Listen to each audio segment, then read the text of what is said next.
Hi, Denise. How you doing? Okay, I think you've done a great job here. I think there's a couple of things that we can do to make it even better, and that goes for all three pieces. And you're off to a fantastic start. I think this is really good the way that you show the piece, and then kind of point to it over here with your type. I want you to take this a step further. I think that one of the things that we really need to do here is to just take a look at the materials list. And you're not alone in this, Denise. I mean, I've made this comment however many people are in the class. This is how many times I've made this comment. All of your materials lists are really super incomplete. Let me explain, okay? As a sustainable design project, you're going to have presumably a client who wants this designed sustainably. As a designer, when you meet with that client and show the work that you've done, that work is going to include some research since it's a sustainable project, okay? So your client is going to want to see sustainability.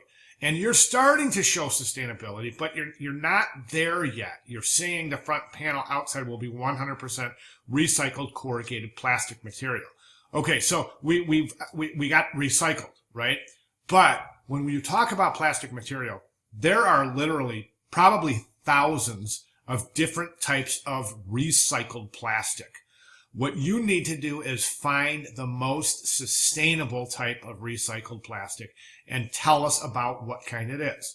A lot of students have found success using recycled PET bottles. Those are old pop bottles. And I think the most successful of those are the ones that say this so-and-so will be made of 100% recycled PET bottles, and then give the reason why PET bottles are the most sustainable choice here because, okay? And then do that for all your materials. For example, you have the top will be recycled aluminum.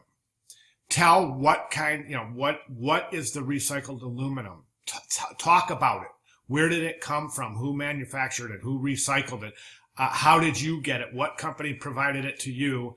And most importantly, what's in it? You see what I'm saying? I mean, a lot of times you have recycled.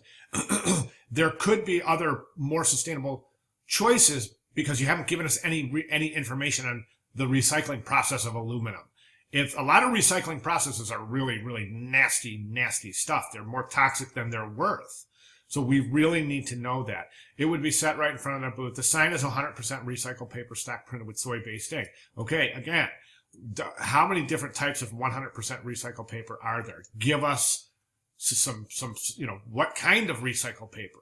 Where does it come from? You could say 100% recycled unbleached fiber from the Neenah Paper Corporation. I'm using this paper because, according to Neenah, this is the most sustainable paper for the following reasons, and then give your research, okay? Same thing with soy ink. I used this comment before. Just because it's soy ink doesn't mean it's sustainable. For example, if you're using soy ink, and what if you are buying it from a company in Washington and you live in Florida? Do you see what I'm saying? I mean, the trucking, the carbon footprint associated with transportation is going to soon outweigh the benefits of using the sustainable material. Do you see what I'm saying? I hope that makes sense.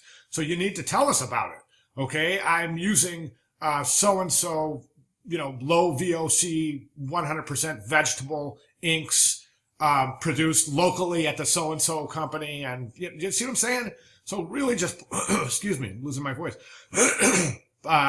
Really just pointing to sustainability. Same thing here. What kind of recycled paper? And I think you get the idea. Well, you talk about this lower bleed, two-sided with 3 colors, and then, we need to know exactly what that means. Okay? And the same thing with the bamboo. Talk a little bit about the bamboo. I'm sorry, there's somebody making some racket outside. My dog is here with me, so he might go off. I'm sorry. Yeah, so just, point to sustainable, really point to materials. I think, I've told this before to other students, I think the most, in my experience, and I teach this course a lot, the most successful presentations, the most successful projects are the ones that are really heavily pointing to materials in a very, very detailed way. Okay? I mean, I remember people talking about the glue holding plywood together in some specific instances, and really pointing everything towards sustainability. Okay, so think about that. If you have any questions at all moving forward, please feel free to. Oh, I do want to mention one thing. Let me see. Oh gosh. Oh, here, I got to go right back here and here. Here. Watch you got a PDF and you've submitted 2 PDFs, but I want you to go back here and take a look at this steps to success. Okay, because it's asking you for other file formats in conjunction with your PDFs. So go through that, please. So I just want you to get all the points you can when that time comes. All right. Thanks very much. Any questions? I'm right here. Thank you.